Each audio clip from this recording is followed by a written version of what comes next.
During this time, we have to be very careful, especially since it's tax return time. And you might start getting calls from scammers to say that maybe you owe the government or that the government owes you, they're gonna pay you, but first you have to send this information and so forth. So be mindful of the calls that you receive during this period of time where they're asking from you for personal information, let's say your full name, your date of birth, your address, or your social insurance number. This is where you have to be very careful. I know we can all become victim of scams. I've been this close to becoming a victim of a scam, so that's why I made it my obligation to learn more about online safety, cybersecurity, and how to prevent scams online. But be mindful of these things. First of all, especially for newcomers, if it's your first year in Canada, you have to be very careful because you might have the idea that, okay, yes, it's normal for the government to call me and tell me that I owe them money and I have to pay them. But you will learn this after a few years.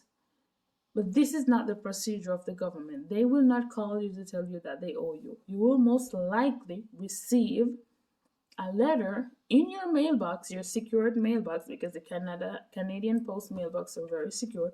You get a letter from them and you will see an envelope which is not open. You open it, you read all the information, and it will tell you if you owe or if they're giving you tax return. So be mindful of these things because I know that sometimes as an immigrant, when you're new to a country and you're unfamiliar with their policies, their procedures, you might become or you might fall victim of these scams easily because you really don't know how about the system. You don't know how the system works. So be mindful of these things. You will not get a call from the CRA, which is the Canada Revenue Agency. You will get a secured letter in your mailbox and that they will give you the procedures and the steps for you to go to the bank to pay, or in the contrary, which would be them giving you back some money with a check and the steps, to deposit your check. So be mindful of these things. Nobody should call you and ask you for your personally identifiable information.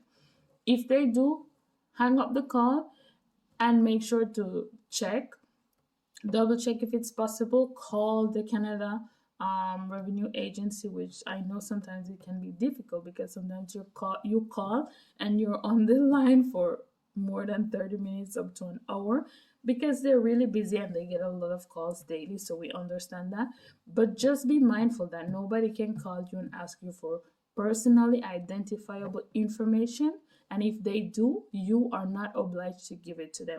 Because the thing with scammers is that they pressure you. So the pressure of urgency where you have to act now or you have to do this or else. So they kind of threaten you and make you feel like, because one of the strategies that they use is intimidation. So they intimidate you for you to act quickly.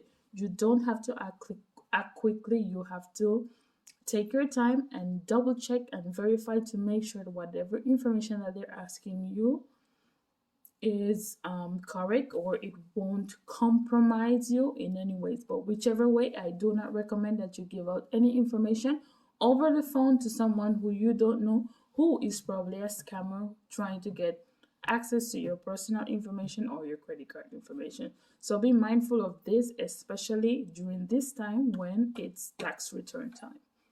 I hope this helps and I'll see you on the next one.